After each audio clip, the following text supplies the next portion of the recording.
Bismillahirrahmanirrahim. Bertemu kembali dengan pelajaran ekonomi. Kali ini kita akan membahas tentang APBN atau Anggaran Pendapatan dan Belanja Negara. Sebelumnya, di dalam pembukaan Undang-Undang Dasar 45 alinea keempat, di situ disebutkan tugas negara adalah melindungi segenap bangsa Indonesia dan seluruh tumpah darah Indonesia, memajukan kesejahteraan umum, mencerdaskan kehidupan bangsa, dan ikut melaksanakan ketertiban dunia yang berdasarkan kemerdekaan, perdamaian abadi, dan keadilan sosial. Maka, tugas yang diemban dari pembukaan Undang-Undang Dasar 45 itu akan dijalankan ya, atau amanat tersebut akan dijalankan oleh pemerintah ya. Maka untuk menjalankan amanat tersebut, pemerintah memerlukan pendapatan ya. Memerlukan pendapatan, dan dari pendapatan itu kemudian akan digunakan untuk membiayai semua hal yang berkaitan dengan tugas tersebut, yaitu berupa pembangunan. Nah, sekarang mari kita lihat ya, apa konten yang akan kita bahas di dalam materi APBN ini ya. Nah, yang akan kita bahas terdiri dari yang pertama adalah definisi, kemudian landasan hukum dari APBN itu sendiri, kemudian fungsi dari tujuan, dan yang terakhir nanti adalah mekanisme atau postur dari APBN ya. Nah, kemudian sebelum ke pengertian, kita lihat dulu APBN menurut Pasal 23 Undang-Undang Dasar 45. APBN adalah anggaran pendapatan dan belanja negara sebagai wujud dari pengelolaan keuangan yang ditetapkan setiap tahun dengan undang-undang dan dilaksanakan secara terbuka dan bertanggung jawab untuk sebesar-besarnya kemakmuran rakyat. Sementara menurut Undang-Undang Nomor 17 Tahun 2003 Pasal 1, APBN merupakan rencana keuangan tahunan pemerintah negara yang disetujui oleh Dewan Perwakilan Rakyat. Nah, maka kemudian dari dua undang-undang ini, dari Undang-Undang Dasar 45 dan Undang-Undang Nomor 17 ini, kita bisa mengambil kesimpulan bahwa pengertian dari atau definisi dari APBN itu adalah yang merupakan daftar yang memuat rincian berbagai sumber pendapatan negara dan jenis-jenis pengeluaran negara dalam periode 1 tahun. Nah, selanjutnya, yang menjadi dasar landasan hukum atau payung hukum dari APBN adalah ya, yang pertama adalah tadi Undang-Undang Dasar 45 Pasal 23 Ayat 1. Nah, dengan tema ya, APBN itu adalah anggaran pendapatan dan belanja negara yang ditetapkan setiap tahun. Yang kedua adalah landasan operasionalnya, yaitu Undang-Undang Nomor 17 Tahun 2003 tentang keuangan negara. Nah, kemudian diperbaharui lagi dengan Undang-Undang Nomor 33 Tahun 2004 tentang perimbangan keuangan pemerintahan pusat dan daerah. Nah, selanjutnya APBN ini memiliki fungsi ya. Fungsinya terdiri dari 6 dan kita lihat satu-satu. Yang pertama adalah APBN memiliki fungsi alokasi. Fungsi alokasi ini adalah APBN itu adalah anggaran yang diarahkan untuk mengurangi pengangguran dan meningkatkan efisiensi dan efektivitas dari perekonomian. Nah, pengalokasian ini didasarkan kepada apa yang menjadi titik tekan pemerintah di dalam pembangunan ya, dalam periode tertentu. Jadi nanti si tujuan pembangunan itu bisa dirubah-rubah ya. Nah, ini nanti ada di dalam teorinya trilogi pembangunan. Yang kedua, fungsi dari APBN adalah fungsi distribusi. Nah, di sini APBN itu diarahkan untuk memperhatikan asas keadilan dan kepatutan. Nah, di mana nanti APBN ini berguna untuk mencapai pemerataan distribusi pendapatan, sehingga nanti di dalam pemerintahan atau di dalam sebuah negara ya, dengan APBN itu bisa mengurangi kesenjangan antara antara si kaya dengan si miskin ya, sehingga nanti gapnya itu menipis ya, tidak terlalu jauh. Nah, yang selanjutnya adalah yang ketiga adalah fungsi stabilisasi. Nah, APBN di sini dijadikan sebagai alat dalam memelihara dan mengupayakan keseimbangan fundamental perekonomian negara. Nah, dalam APBN bisa saja, dalam negara bisa saja terjadi goncangan. Nah, goncangan yang terjadi itu bentuknya bisa berupa inflasi atau deflasi. Maka dengan adanya APBN yang merupakan kendali pemerintah dalam kebijakan fiskal, nah ini bisa digunakan untuk melakukan stabilisasi supaya inflasi atau deflasi itu tidak membahayakan perekonomian negara. Yang selanjutnya, APBN itu adalah memiliki fungsi pengawasan, di mana APBN itu bisa dijadikan sebagai pedoman untuk menilai kegiatan penyelenggaraan pemerintah sesuai dengan ketentuan yang sudah ditetapkan. Ya, jadi itu menjadi pedoman. Tidak ada kegiatan yang sifatnya dadakan, ya, karena semuanya sudah ada di dalam APBN. Ya, jadi itu yang harus dijadikan sebagai pedoman dalam menyelenggarakan kegiatan pemerintahan. Fungsi yang selanjutnya adalah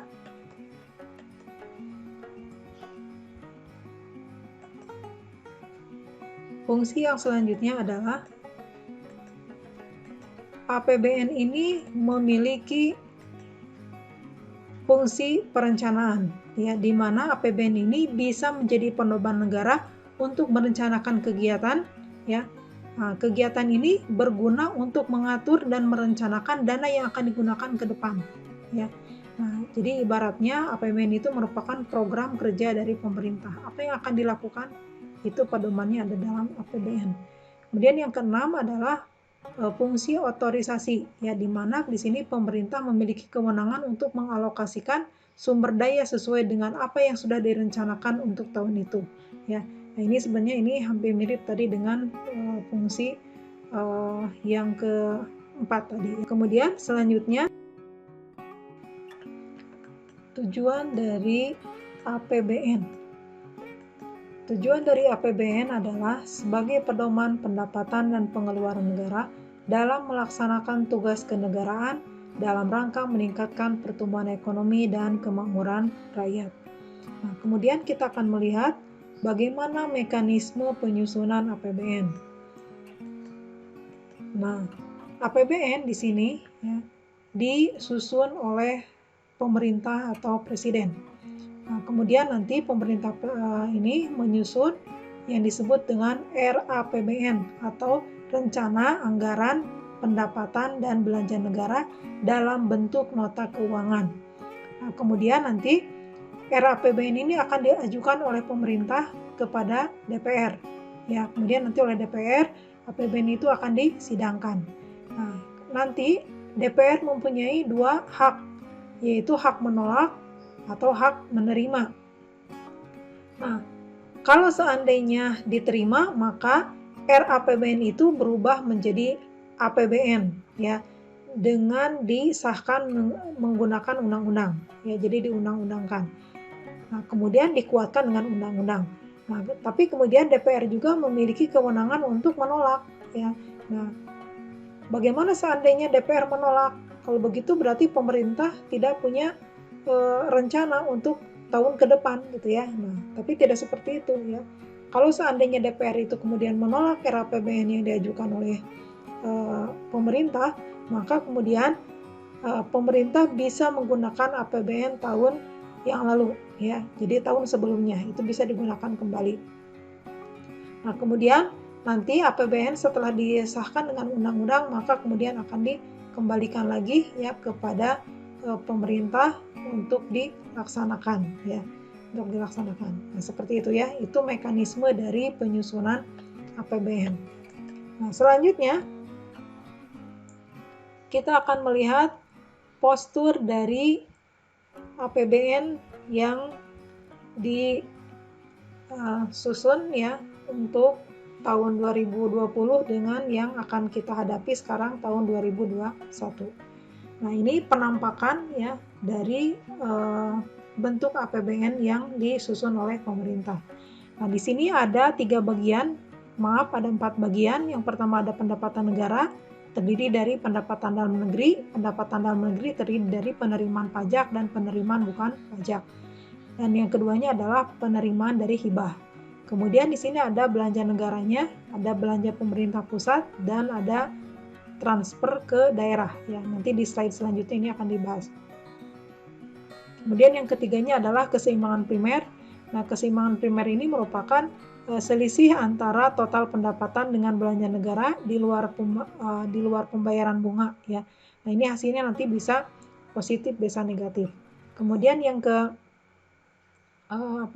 keempat di sini adalah surplus atau defisit anggaran ya, atau disebut juga dengan keseimbangan umum. Nah, surplus atau defisit ini merupakan selisih antara A dengan B ya. Jadi jumlah ini jumlahnya di atas bukan di bawah ya.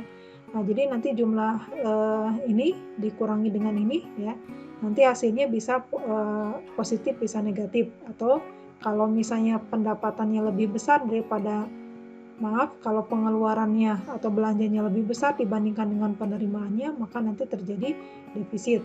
Sebaliknya, kalau penerimaan lebih besar daripada pengeluaran atau belanja negara, maka nanti terjadi surplus ya.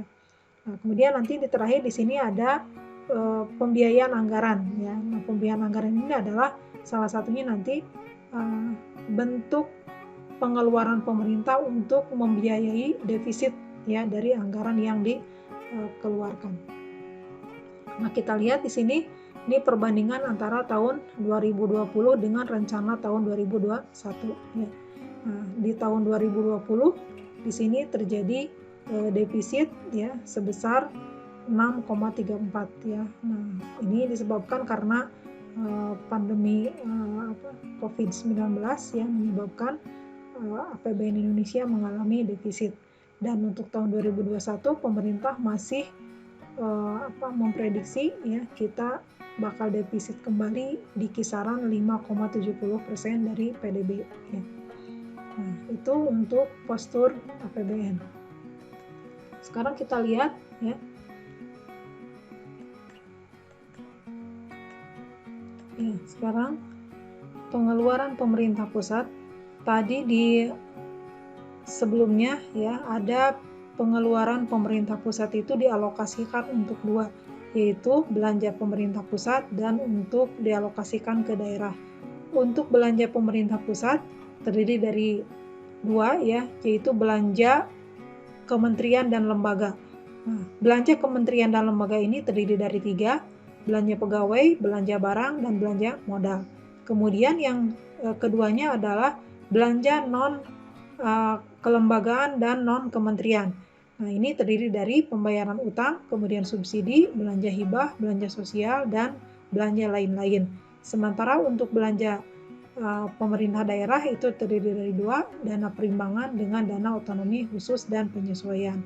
Dana perimbangan ini nanti dibagi lagi ya, ada DAU, ada DAK ya. Nah, selanjutnya ya, dalam penyusunan APBN itu harus selalu ada asumsi ya. Asumsi ini akan menjadi pedoman ya pemberlakuan dari APBN. Nah, biasanya asumsi yang digunakan itu terdiri dari yang pertama adalah pertumbuhan ekonomi. Nah, untuk tahun 2021 asumsi dari pertumbuhan ekonomi itu ada di kisaran 4,5 sampai 5,5%.